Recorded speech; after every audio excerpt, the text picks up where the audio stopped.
Bonjour et bienvenue sur la chaîne, je vous retrouve aujourd'hui pour faire le petit point lecture habituel. Il y a pas mal de livres dont nous allons parler, je vais vous montrer ça tout de suite. Voilà la pile, j'ai terminé pas mal de lectures en cours, des grosses briques qu'on voit ici en bas. Donc j'avais plus grand chose à lire, j'ai pu terminer tout ça et je vais pouvoir à présent vous en parler. Donc je vais commencer sans tarder, c'est parti. Je vais commencer par un petit Agatha Christie qui est La mystérieuse affaire de Styles aux éditions Le Livre de Poche, écrit par évidemment Agatha Christie. Un petit livre qui se lit très rapidement vu que les Agatha Christie se dévorent, c'est toujours des petits formats. J'ai lu ça quasiment d'une traite et c'était très sympathique. C'est le premier livre que Agatha Christie a écrit et c'est la première fois qu'il y a l'apparition du coup de Hercule Poirot dans cette enquête. Donc c'était bien sympathique à découvrir. Moi, comme vous le savez, j'aime beaucoup le personnage d'Hercule Poirot, donc ça m'a énormément plu de le retrouver ici. Donc dans cette histoire, eh bien, on a une dame riche, Madame Inglethorpe, qui est propriétaire du domaine de Styles, justement, va mourir d'une façon assez soudaine. Tous les soupçons vont très vite désigner le mari qui est en fait un second mari de cette femme. Il y a eu un remariage et tous les soupçons se dirigent directement vers cet homme qui n'a pas d'alibi vraiment efficace. Et cette dame apparemment aurait été empoisonnée, mais on ne sait pas trop de quelle façon.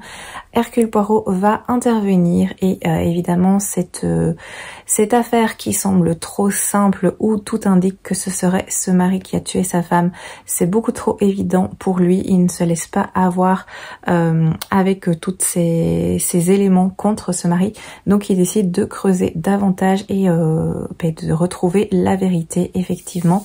Donc voilà pour la petite histoire, le petit résumé. Je vais pas aller davantage dans les détails parce que c'est ça en gros. On a une enquête d'Hercule Poirot face à une mort d'une dame fortunée où il y a évidemment plein de personnes qui auraient pu aussi être intéressées par cet héritage. Donc on l'accompagne et j'ai beaucoup apprécié cette intrigue. On est dans un huis clos, on va se retrouver avec les membres de la famille de cette dame, donc la famille Inglethorpe. Et évidemment, il y a plein de secrets. On va faire des petites découvertes à gauche, à droite. Hercule Poirot va mener cette enquête de main de maître. Et voilà, j'ai beaucoup apprécié. C'est très sympa. Je pense que vous connaissez aussi un petit peu les Agatha Christie. C'est toujours un agréable moment, en tout cas pour moi. Et je suis contente d'avoir lu celui-ci qui est le premier du coup de cette longue collection. Je passe ensuite à la lecture audio que j'ai faite depuis, qui m'accompagnait depuis quelques jours, quelques semaines. Vous l'avez vu passer, c'est donc Les 7 sœurs de Lucinda Riley, le premier tome aux éditions Le Livre de Poche. J'ai terminé cette écoute, c'est un livre qui est quand même assez épais, mais j'ai l'impression que c'est assez souvent le cas avec les Lucinda Riley. Une saga qui comprend 7 tomes, je pense, et qui est très connue. Je pense que vous en avez entendu parler. Moi, j'ai un peu traîné avant de me lancer dans cette série. Donc rapidement, pour le résumer, eh bien, on va suivre ici Maya, qui est une jeune femme qui a été adoptée, tout comme ses autres sœurs. Et leur père adoptif va mourir et va laisser en héritage à chacune des sœurs un indice qui pourrait les mener à leurs origines. Ici, on va suivre Maya qui est la première fille adoptée et cet indice va la mener au Brésil, à Rio de Janeiro, et elle va un petit peu découvrir son histoire et surtout l'histoire de sa famille et le passé de sa famille. Voilà un petit peu au niveau de l'intrigue et je suppose que c'est le cas dans les tomes suivants aussi. À chaque fois, je pense qu'on a une autre sœur et on va aussi découvrir ses origines, son passé, sa famille, etc. Donc pour le premier tome, on suit Maya et c'était sympathique. J'ai passé un bon moment. Ce fut une bonne lecture dans son ensemble, mais c'est pas la meilleure lecture que j'ai faite. J'ai pas lu non plus tous les Lucinda Riley existants, mais j'avoue que c'est pas mon préféré. J'ai toujours une préférence pour La Chambre aux papillons, qui était la première, je pense que c'était ma première lecture et découverte de Lucinda Riley et j'avais vraiment adoré cette histoire. Donc ici, ça ne détrône pas La Chambre aux papillons, même si c'était une lecture agréable. Au niveau des éléments et des thématiques, c'est assez similaire parce qu'on va se retrouver avec des secrets avec des mystères évidemment, des secrets de famille, on va un petit peu creuser tout ça, il y aura de la romance aussi, donc c'est des thématiques qui sont assez récurrentes en tout cas, que j'avais déjà pu découvrir dans les autres livres de Lucinda Riley que j'ai vus, beaucoup de mystères, beaucoup de secrets et c'est ça que j'apprécie dans ces histoires. Autre chose que j'apprécie aussi c'est la double temporalité, donc on va aussi faire des allers-retours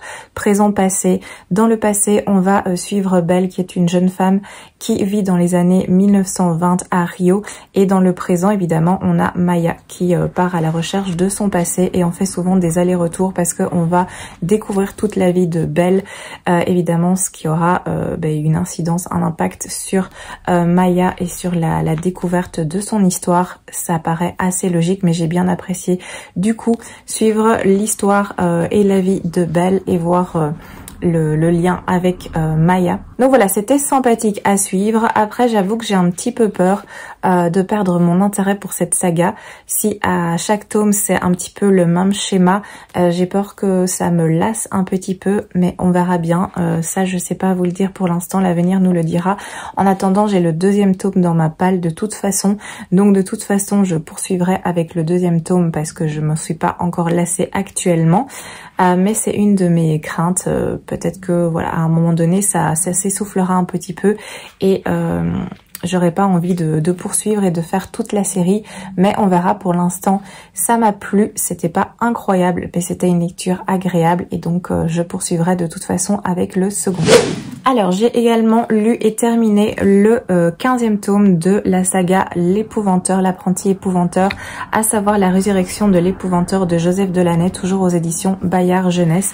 Comme vous l'avez vu cette année, dans le courant de cette année, je me suis relancée dans la lecture de cette série et je l'ai bientôt terminée étant donné qu'il m'en reste plus qu'un à lire. Il y a 16 tomes me semble-t-il et j'ai bien apprécié ce 15e tome. On a de plus en plus d'enjeux, de plus en plus de batailles. On sent qu'on approche de la fin. Il y a pas mal de rebondissements. Ça se lit vraiment tout seul. C'est très agréable. Évidemment, je peux pas vous faire un résumé de ce qui se passe dans ce 15e tome parce que ça n'aurait aucun sens et ça vous dévoilerait plein de choses. Mais sinon, c'était vraiment très sympa. Toujours à suivre les personnages, le personnage de Tom qui est notre personnage principal, avec aussi Alice, la petite sorcière. C'est super bien fait. C'est très sympa à lire, ça se dévore, ça se lit tout seul et c'est vraiment très prenant. Donc j'ai hâte de poursuivre et de lire le dernier tome pour avoir un petit peu la conclusion de tout cela. Mais c'est vrai que j'ai un petit peu peur aussi parce que du coup ce sera terminé ensuite. J'ai également lu celui-ci qui est Son espionne royale, Amour et mort parmi les léopards de Rhys Bowen aux éditions La Bête Noire de Robert Laffont. Cette saga Cozy Mystery dont je vous ai déjà parlé plusieurs fois. C'est ici le 13e tome, donc j'ai dû vous en parler plusieurs fois effectivement. J'aime énormément, j'ai passé un très bon moment. Donc ici, on va suivre toujours le personnage principal qui est Georgie, qui est apparentée à la famille royale et elle a des difficultés financières parce que sa famille a des soucis, a clairement des soucis à ce niveau-là. Et du coup, l'option pour elle, c'est de faire un mariage. Il n'y a pas vraiment d'autre solution. Et Georgie, elle est pas très d'accord avec ça parce que elle désire se marier avec quelqu'un qui lui plaira et pas juste faire un mariage de convenance pour être à l'abri du besoin. Et un petit peu par hasard, elle va être confrontée à des morts et elle va enquêter sur ces morts. Et voilà, c'est très sympa. On suit ce personnage à chaque fois dans chaque tome. Il y a d'autres personnages qui vont intervenir, notamment la mère de Georgie, son cousin, son frère, la reine aussi d'Angleterre. Elle a une meilleure amie, Belinda, qu'on voit apparaître de temps en temps, son grand-père. Bref, il y a des petits personnages comme ça qui apparaissent. Ici, elle se retrouve en Afrique pour un séjour. Je vous dis pas dans quelles circonstances parce que du coup ça pourrait vous dévoiler des informations. Mais bref, elle se trouve en Afrique. Ça change clairement de l'Angleterre. Et là, elle va un petit peu découvrir les Anglais qui se sont installés au Kenya. Qui ont des mœurs et des coutumes assez bizarres. C'est un petit monde, tout se connaît et elle va découvrir un petit peu cette façon de faire. Et évidemment, il va y avoir un souci parce qu'on va retrouver un mort comme habituellement. Elle va mener l'enquête et essayer d'un petit peu découvrir ce qui s'est passé. Voilà un petit peu pour le résumé. En gros, je vais pas plus loin, mais c'était vraiment très très sympathique. Je l'ai dévoré. C'est des petits livres qui font 350 pages environ, donc ça se lit vraiment très bien, très vite. Du Cozy Mystery, moi ça c'est une de mes séries préférées, donc évidemment que je savoure et que je passe un très très bon moment avec ce genre de lecture. Ici on sent qu'on avance aussi un petit peu au niveau de la temporalité parce qu'il y a la Seconde Guerre mondiale qui approche tout doucement et on sent que c'est de plus en plus présent et qu'il y a des choses qui bougent dans ce sens-là. Donc il y a aussi cette thématique du temps qui avance et des enjeux beaucoup plus importants qui vont arriver, intervenir.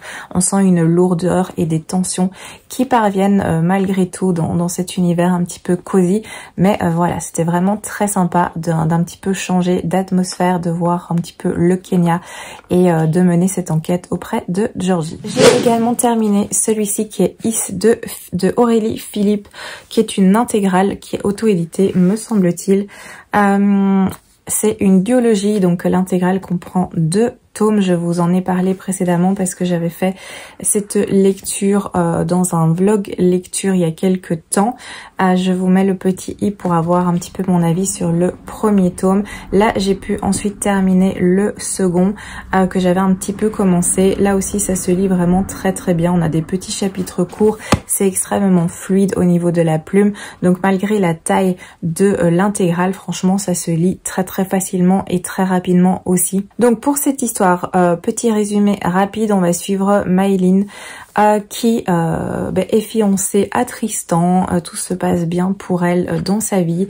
Elle fait un métier qu'elle apprécie, elle a son fiancé, ils vont bientôt se marier, tout semble très très bien se passer jusqu'au jour où elle va retrouver le corps de son fiancé qui a apparemment fait une chute mortelle d'un escalier. Et là, il y a plein de choses qui vont s'enchaîner parce qu'elle va découvrir qu'en fait, son fiancé était un druide et qu'il appartenait à une confrérie de druides. Elle va aussi découvrir qu'il faisait des recherches sur la cité légendaire 10. Et avec tout ça, elle va être plongée dans un monde plein de mystères, un monde de légendes, un monde de créatures surnaturelles, un monde de magie aussi. Elle va aussi découvrir qu'elle a un pouvoir magique qui est associé avec l'élément liquide, donc avec l'eau, la mer, etc.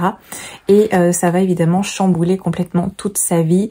Elle va aussi découvrir que l'accident de Tristan n'est pas vraiment un accident, donc il y aura la recherche aussi de ce qui s'est passé réellement. Bref, il y aura plein de mystères qui vont entourer Maylin et on va la suivre dans toute cette aventure, dans toutes ces recherches, et tout tournera vraiment autour de la cité légendaire 10. C'est ça l'élément central de cette histoire. Voilà pour le résumé, je vais pas plus loin pour pas trop vous en dévoiler, mais vous l'avez compris, c'est un récit qui se déroule dans l'univers des légendes bretonnes. C'est une ambiance de magie, de mythologie, etc. Et moi, j'ai bien apprécié cette atmosphère, c'était très agréable. Comme je vous l'ai dit, il va être question de magie, de prophétie, de créatures surnaturelles, de druides. Il va être question de sirènes aussi. Donc tout ça, c'est des thématiques que j'apprécie et qui m'ont bien plu. Après, c'est vrai que moi, j'ai préféré personnellement la deuxième partie, donc la seconde duologie, parce que dans la première partie, il y avait plein de petites choses qui m'avaient dérangée, notamment par rapport à Maylin, qui est notre héroïne qu'on va suivre. J'étais pas toujours d'accord avec les réactions et les choix qu'elle faisait, donc ça m'avait un petit peu dérangée. Il y avait aussi la présence de scènes de fesses qui étaient fort mises en avant dans la première partie, et je trouvais que c'était pas cohérent avec le vécu de Maylin à ce moment-là. Dans la seconde partie, tout ça se calme un peu plus. J'ai l'impression que Maylin est plus recentrée sur les choses importantes, sur les enjeux, etc. Tout ce qui est romance, scène de fesses, tout ça diminue drastiquement. On s'intéresse vraiment à la cité 10 et à toutes les implications qu'il y a autour. Donc moi, ça m'a davantage plu. J'ai beaucoup plus apprécié la seconde partie.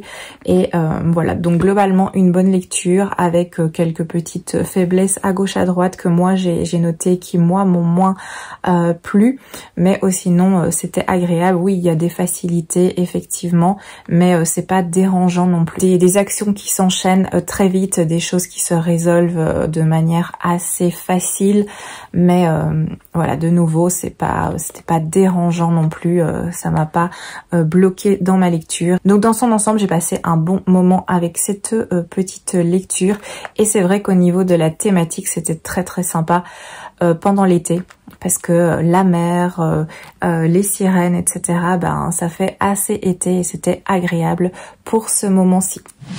Une autre lecture que j'ai terminée, c'est Plein ciel. J'ai donc mis l'accent sur cette lecture-ci, comme je vous l'avais dit, de Siècle Vellban aux éditions Big Bang, qui est assez imposant. Je vous en avais fait déjà quelques petits points précédemment, vu que c'était ma lecture en cours, et je vous avais dit que j'aimais vraiment beaucoup cette lecture, et c'est le cas. J'ai vraiment adoré cette lecture. Donc pour le résumer, c'est pas facile à résumer, mais je vais essayer d'être claire.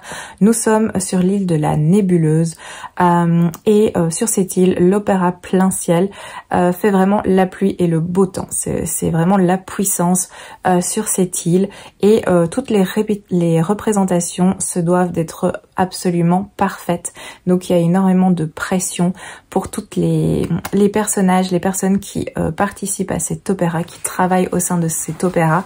Il faut que tout soit parfait, il n'y a pas le droit à l'erreur. Et dans ce récit, on va suivre Ivoire, qui est une jeune femme qui est née dans une famille aristocrate, c'est-à-dire ils sont appelés les masques, et ces familles aristocrates, donc les masques, ont un pouvoir, un talent. Ils sont capables de transmuter les corps, et Ivoire, elle dénote au sein de cette famille. Elle est différente des autres membres de sa famille parce que, notamment, je vais pas tout vous dire, mais notamment, elle dénote parce que elle a un talent, mais son talent, c'est de manipuler les objets. Donc c'est un cran en dessous des masques.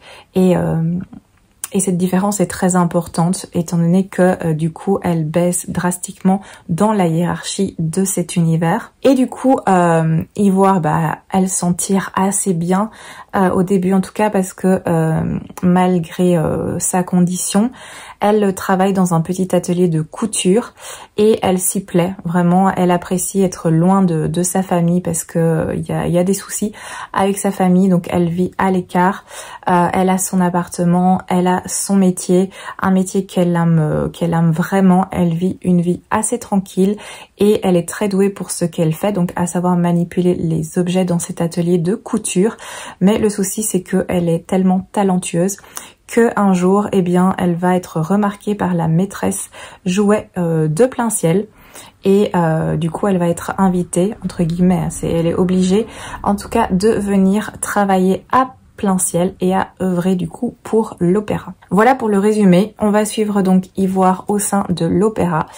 Et elle va découvrir cet univers, ce monde qui est plein de paillettes et de couleurs, de chants et de majesté, mais il y a aussi des choses très très sombres qui se déroulent aussi, des choses noires, parce que à Plein ciel, c'est quasi un régime tyrannique qui est à l'œuvre, et évidemment Ivoire va devoir faire avec ce nouvel univers, ce nouvel environnement. Mais j'ai vraiment adoré, c'était très très sympa. Je pense que je lui ai mis un 19 sur Livre-Addict parce que j'ai pas eu le petit coup de cœur non plus.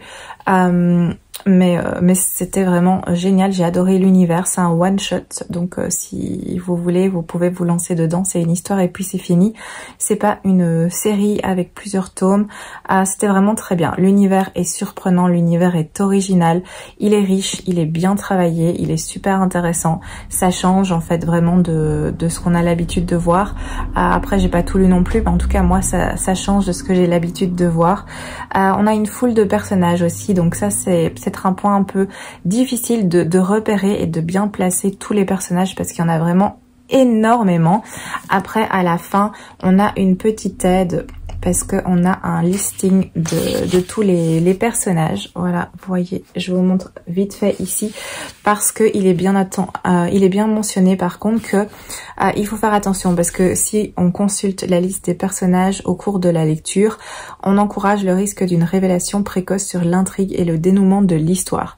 Donc voilà, c'est un peu à double tranchant parce que du coup, si on est un peu perdu au moment de la lecture et qu'on vient regarder cette petite liste pour mieux situer les personnages, eh bien potentiellement on peut se dévoiler des informations trop tôt, mais en tout cas cette aide a le mérite d'exister et d'être présente, mais aussi non, oui il y a beaucoup de personnages mais j'ai pas été perdue non plus dans ce monde, dans cet univers. Évidemment au fil des pages on va bien comprendre que cet opéra, ce plein ciel, tout le monde n'est pas content de vivre selon ce régime et on va vite découvrir qu'en fait malgré le fait, c'est un peu répétitif, mais que tout semble bien rodé, bien huilé, et que tout semble aller dans le même sens à plein ciel, ce n'est pas la réalité des choses. En fait, il y a une rébellion qui gronde, qui est sous-jacente et qui prend de plus en plus d'importance. Donc on a aussi cet aspect-là qui va intervenir et qui sera très important aussi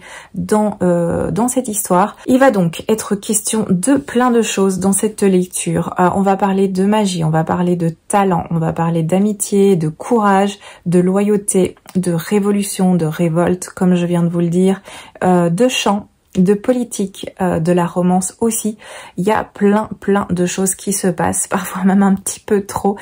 Si on veut vraiment chercher un petit défaut, c'est vrai que parfois il y a vraiment trop de choses, parce qu'on a l'intrigue principale qui est ce qui se déroule à plein ciel et cette rébellion qui gronde et qui prend de plus en plus d'importance, mais on a aussi plein de petites intrigues sous-jacentes à l'intrigue principale et du coup c'est vrai qu'on a vraiment beaucoup de choses qui se passent.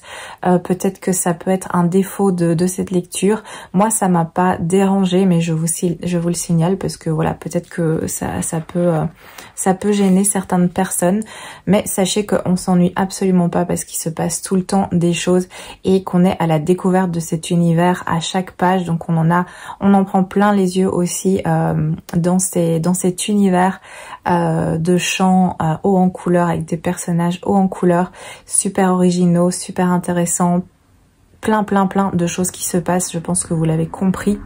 Autre petit point peut-être qui pourrait déranger, c'est vrai qu'il y a certaines facilités de temps en temps, mais moi ça m'a pas posé problème. J'ai passé un excellent moment avec cette histoire et franchement ça vaut la peine de le découvrir. Le livre est magnifique et j'ai beaucoup apprécié le personnage d'Ivoire notamment, mais aussi les autres personnages secondaires qui sont super intéressants, qui sont bien travaillés malgré le fait que ce soit des personnages secondaires, c'est bien travaillé. La construction et enfin ce livre a vraiment une profondeur au niveau de ses personnages et de sa construction, donc c'est vraiment très sympa à lire. Ivoire est un personnage, comme je vous l'ai dit, attachant et super intéressant, notamment par rapport à sa famille et sa condition. Donc il y a aussi cet élément là que j'ai bien apprécié. Donc très bonne lecture, je vais pas m'étaler davantage mais je vous le recommande vraiment. Il existe aussi en relié, très joli, c'est la même couverture au niveau du relié, mais vous avez un petit liseré avec 3 couleurs, des choses comme ça, mais aussi sinon au niveau du brochet il est vraiment très beau avec des en-têtes de chapitres comme ceci. Et à la fin de chaque chapitre, on a aussi des petites informations qui sont comme ça encadrées avec des petites notes de musique. Très sympa, on a de tout dans ces petits encadrés et à chaque fin de chapitre, on a la présence de l'encadré. Donc voilà, superbe lecture, moi j'ai beaucoup aimé. Donc je vais m'arrêter là pour celui-ci. Je vais passer maintenant au petit manga que j'ai lu, j'en ai lu un. C'est celui-ci qui est Magica. Je le tiens à l'envers. C'est celui-ci qui est Magica de Yuzuko Oshimi. C'est édité chez Meian. Je ne connais pas. Mais bon, je connais ce petit livre parce que j'ai lu... c'est un premier tome. Et moi, je m'étais procuré le second tome sans savoir que c'était un second tome. Du coup, j'avais lu le deuxième avant le premier, comme ça arrive assez fréquemment. mais c'était pas dérangeant, franchement c'est pas dérangeant. Et du coup j'ai pu me trouver celui-ci dernièrement et j'ai donc le premier tome. On a des petites histoires qui nous sont racontées. C'est assez particulier. En fait, je vais vous lire ce qui est mis à l'arrière parce que ce sera beaucoup plus clair, je pense, que ce que je pourrais vous dire. Donc, on nous dit qu'il était une fois un beau magicien qui ne pouvait utiliser qu'une seule magie un peu étrange, lui permettant de transformer l'éclat de la vie en gemmes. Chacun de ces joyaux renfermait les drames et les comédies que ce mage impuissant avait vu se dérouler à travers l'univers. Ainsi se lève le rideau sur ces contes de fées fantastiques, aussi touchants que stupéfiants. Voilà, donc on a plusieurs histoires que ce mage, en fait, ce magicien a vu se dérouler et elles nous sont racontées. Je vais pas vous expliquer chacune des petites histoires parce que ça n'aurait aucun sens, mais du coup on est dans un univers vraiment de contes un peu fantastique. Comme c'est dit, je vous montre ce que ça donne au niveau des planches. C'est très particulier comme vous pouvez le voir, c'est très spécial. On a des tons pastels, on a ce genre de dessin. C'est très poétique, c'est très doux. Par contre, les contes sont parfois assez violents. Enfin, c'est pas des contes de fées en fait. Hein.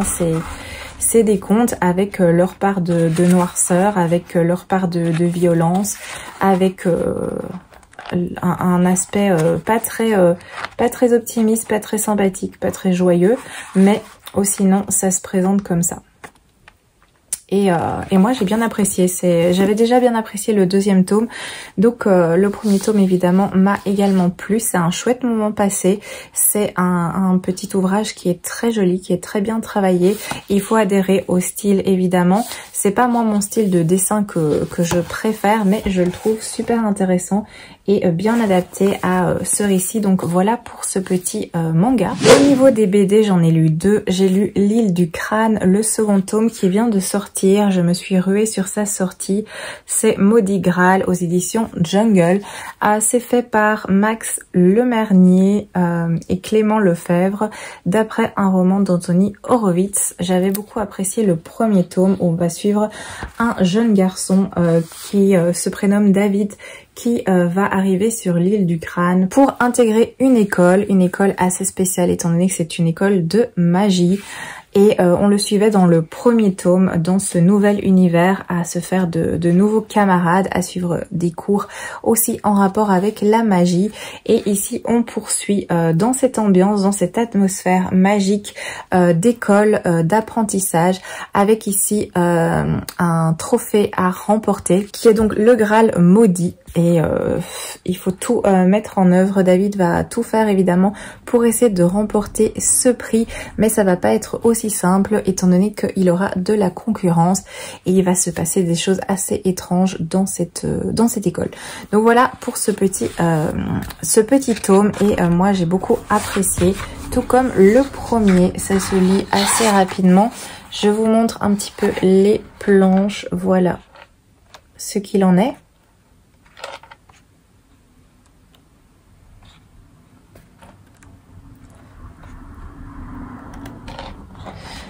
Voilà, le genre de petites choses qu'on peut avoir. Et c'est très sympa. C'est vrai que ça fait un peu penser à Harry Potter, mais c'est un peu l'ambiance magique, école de magie qui joue. Et pour un public jeune et même pour un public adulte évidemment avec un regard d'enfant, ça le fait et on passe un très très bon moment. En tout cas moi c'est mon cas. Donc voilà pour cette BD. Et sinon j'ai lu aussi celui-ci qui est donc HMS Beagle aux origines de Darwin. C'est fait par Fabien Groslot et Jérémy Royer. On est aux éditions d'Argo. C'est un livre que j'ai emprunté à la bibliothèque. Je connaissais pas du tout. Je n'ai jamais vu cette BD passer, mais je me suis dit que ça pouvait être sympa. Je vous montre quelques petites planches. Il y a beaucoup de détails au niveau des planches, comme vous pouvez le voir. Et ce récit, en fait, c'est l'histoire de Charles Darwin, on s'en doute un petit peu, qui va partir, il va embarquer sur un navire pour une expédition qui va durer 5 ans. Il a à cette époque 23 ans, il va donc embarquer sur le HMS Beagle. Et il accompagne l'expédition, évidemment, pour en apprendre le plus possible et faire des découvertes. Ils vont faire un très très long périple, un très très long voyage, et là il va être confronté à plein de choses évidemment. Il va prendre plein de notes, il va élaborer plein d'idées, et évidemment c'est sur base de toutes les découvertes qu'il a fait durant ce voyage qu'il va se lancer dans l'ouvrage très connu évidemment de Charles Darwin, à savoir la théorie sur l'évolution des espèces, qui fera grand bruit à l'époque. Donc c'était assez sympa. Je trouve que l'idée est originale de nous faire rencontrer comme ça le personnage de Charles Darwin pendant sa jeunesse, un petit peu découvrir le monde, s'émerveiller aussi du monde, remettre en question des choses existantes et se scandaliser aussi par rapport à des pratiques de l'homme à cette époque-là, et voilà, de se lancer dans ces réflexions pour son ouvrage futur. C'était très sympa. J'ai pas grand chose de plus à vous dire. C'est un ouvrage qui est assez long. Il fait quand même presque 200 pages, 170, quelque chose comme ça. Il y a pas mal de textes. C'est un dessin qui est très travaillé avec pas mal de détails. Donc on passe du temps à regarder tout ça. Vous voyez par exemple cette planche, je la trouve vraiment très très belle ici. Avec la multitude d'espèces qu'il y a évidemment dans la mer. Donc ça se lit pas en 3 secondes, ça se savoure un petit peu. C'est pas un livre qui m'a chamboulé non plus. C'était sympathique, c'était intéressant. Donc voilà. On a fait le point pour mes lectures qui ont été faites cette semaine, terminées. Je vais vous faire le petit point rapide sur mes lectures en cours. Au niveau des livres audio, je suis toujours dans ce Pat Conroy, Le Prince des Marais, aux éditions Le Livre de Poche. J'ai avancé parce que je suis à la page 624. C'est un livre qui en fait plus de 1000, mais ça avance bien. J'ai donc dépassé la moitié comme vous pouvez le voir. Et pour l'instant, j'apprécie mon écoute. Je vais pas vous en dire davantage, je ferai un point quand il sera terminé. Sinon, je me suis lancée dans Gravé dans le sable de Michel Bussy aux éditions Pocket. J'ai écouté un petit peu pour l'instant. J'en suis à presque la moitié. Je suis à la page 201. C'est un petit livre qui en fait, je sais pas moi, 460, quelque chose comme ça.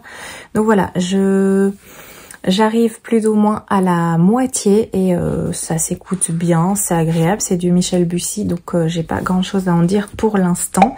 Alors mes lectures papier, j'ai continué un petit peu Nil, le tome 2 de Lynn Matson, un tout petit peu. Je suis à la au chapitre 6, page 63, donc j'ai encore de quoi faire. Pareil pour Le chaos dans nos vannes de Cécile Cabanach, je suis à la page 76, donc j'ai un petit peu avancé. Par contre, j'ai bien avancé dans Grisseling de Christine Cashmore.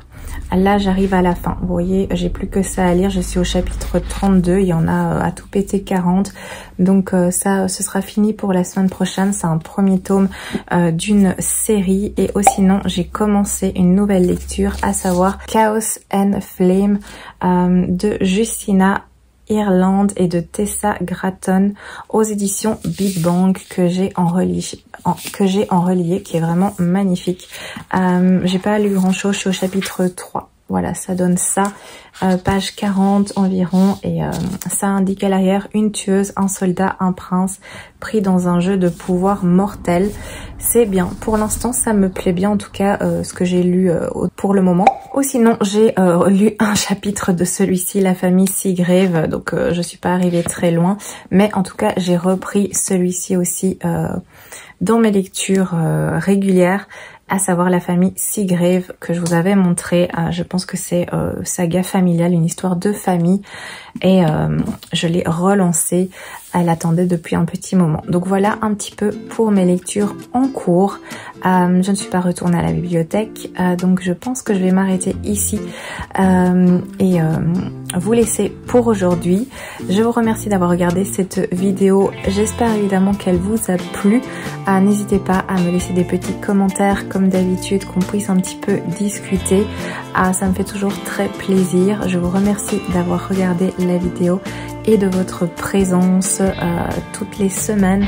Donc merci à vous, je vous souhaite une excellente journée, prenez soin de vous et à très bientôt pour une prochaine vidéo.